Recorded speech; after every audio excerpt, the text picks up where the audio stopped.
السلام علیکم ناظرین، میں ہوں منیب احمد چیمہ اور آپ دیکھ رہے ہیں ہارڈ کور فیکٹس۔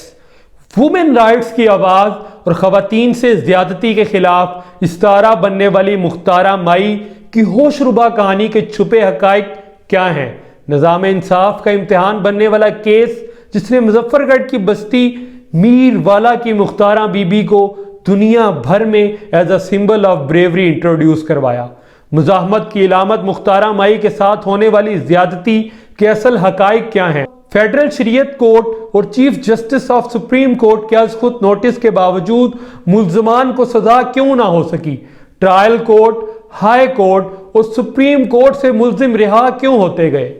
اس واقعہ سے ریلیٹڈ فیکٹس کیا ہیں؟ مختارہ مائی ضلع مظفر گڑھ کے علاقہ میر والا کی گھریلو اور کم پڑھی لکھی خاتون تھی، جن کی اپنی فیملی کلچر کے حساب سے 15 سے 16 سال کی کم عمری میں ہی شادی کر دی گئی۔ تاہم 2 سے 3 سال کے گزرنے کے بعد ان دونوں میں طلاق ہو گئی۔ مختارہ مائی کے ساتھ جنسی زیادتی کا یہ سانحہ 22 جون 2002 کو ان کے مقامی علاقہ میں ہی پیش آیا اور کچھ ہی دیر میں یہ خبر پوری دنیا میں پھیل گئی۔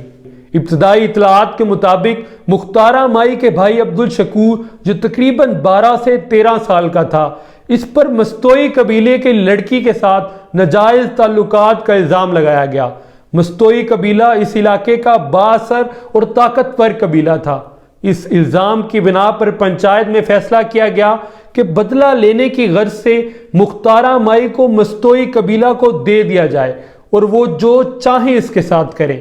اس کے بعد مستوئی قبیلہ کی متاثرہ لڑکی کے بھائیوں نے اپنے چند دوستوں کے ساتھ مل کر مختارہ مائی کو اجتماعی زیادتی کا نشانہ بنایا۔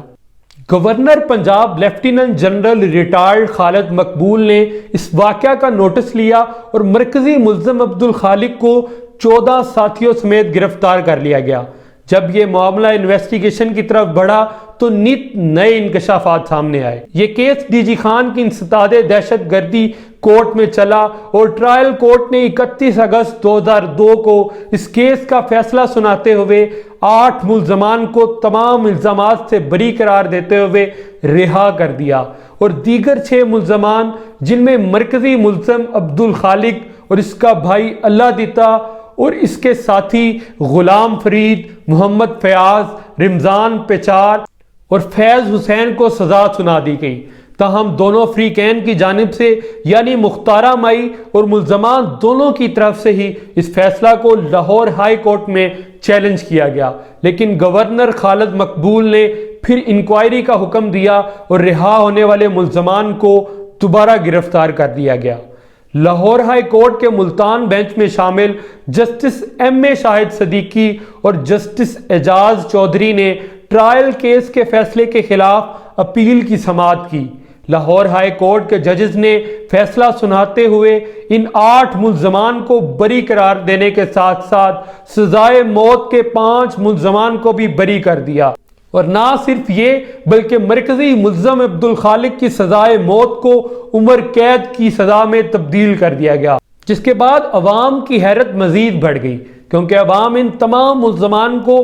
سخت سے سخت سزا دلوانا چاہتی تھی۔ اس کے بعد فیڈرل شریعت کورٹ نے از خود نوٹس لیا اور فیصلہ پر عمل درآمد کو روک دیا گیا، جس پر chief justice of supreme court justice Nazim Hussain نے فیڈرل شریعت کورٹ کو سماعت سے روک دیا اور از خود نوٹس لے لیا اور چند عرصہ بعد خود ریٹائرڈ ہو گئے۔ جنرل پرویز مشرف کے دور میں مختارہ مائی کو امریکہ جانے سے روک دیا گیا اور جب دورہ امریکہ کے موقع پر جنرل پرویز مشرف سے اس کی وجہ پوچھی گئی تو انہوں نے جواب دیا کہ یہ پاکستان میں فیشن بن چکا ہے کہ اگر آپ نے پیسے بنانے ہیں اور یورپ کی شہریت لینی ہے تو ریپ کروائیں، جس کے بعد مشرف کے اس بیان پر عوام کی جانب سے شدید احتجاج اور غم و غصے کا اظہار کیا گیا اور پھر پنجاب حکومت اور مختارہ مائی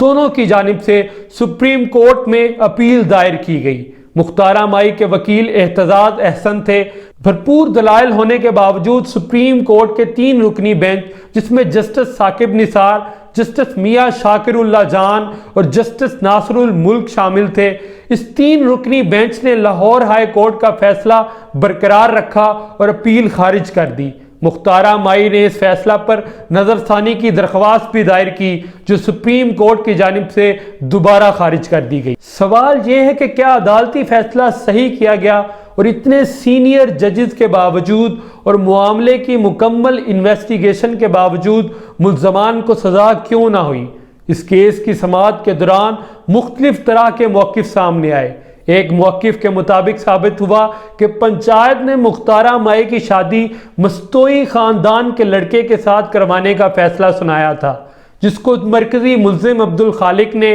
مختارہ مائی کے طلاق یافتہ ہونے کی وجہ سے نہ مانا اور کہا کہ پنچایت بغیر شادی کے ہی مختارہ مائی کو اس کے حوالے کر دے تاکہ وہ بدلہ لے سکے۔ ایک موقف یہ بھی سامنے آیا کہ مرکزی ملزم عبدالخالق نے مختارہ مائی کو اپنے گھر معافی مانگنے کے لیے بلوایا۔ جب مختارہ مائی اپنے چچا صابر حسین کے ساتھ مرکزی ملزم کے گھر گئی تو اس نے اپنے چند ساتھیوں کے ساتھ مل کر مختارہ مائی کو اجتماعی زیادتی کا نشانہ بنایا۔ اس کیس کی ہیئرنگ کے دوران مقامی مسجد کے مولوی عبدالرزاق کا کردار بھی سامنے آیا، جس نے اپنی مرضی سے مختارہ مائی کی درخواست خود لکھی۔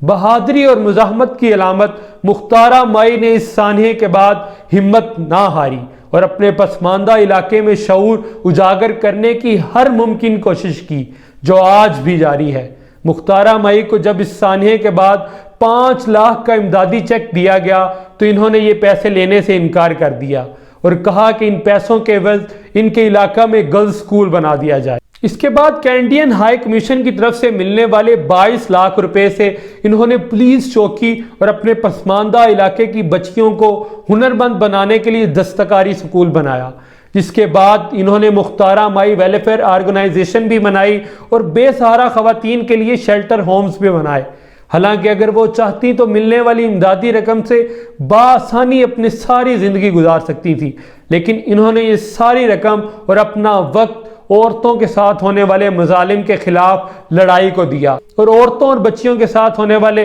استحصال کے خلاف لڑنے کی ہر ممکن کوشش کی۔ آج بھی سوسائٹی میں عورتوں اور بچیوں کے ساتھ سیکشول ہراسمنٹ کے واقعات ہوتے ہیں، لیکن وکٹم بننے والی خواتین اور معصوم بچیاں شرمندگی اور اس معاشرے کی تنگ نظری کے باعث سرے سے ہی اپنے ساتھ ہونے والے ظلم کے خلاف کوئی آواز نہیں اٹھاتی، جس سے ملزمان کو اور زیادہ ہلا شیری ملتی ہے اور وہ درندوں کی طرح کھلے عام دندناتے پھرتے ہیں۔ ریپ کیسز کی روک تھام کا ایک ہی سلوشن میرے ذہن میں آتا ہے کہ اگر ہم واقعی ان ریپ کیسز کو روکنے کے لیے سیریس ہیں تو اس سوسائٹی میں موجود ہر عورت اور بچی کو خود مختار بنانا ہوگا، تاکہ یہ خود مختار عورتیں اور بچیاں بھی مختارہ مائی کی طرح اپنے ساتھ ہونے والے ظلم کے خلاف آواز اٹھا سکیں اور ملزمان اور ان کے سہولت کاروں کو کیفر کردار تک پہنچا سکیں۔ ویورز، میں کوشش کروں گا کہ ہارڈ کور فیکٹس کے اس پلیٹ فارم کے تھرو سوسائٹی میں ہونے والے ظلم و بربریت کے انسیڈنٹس کو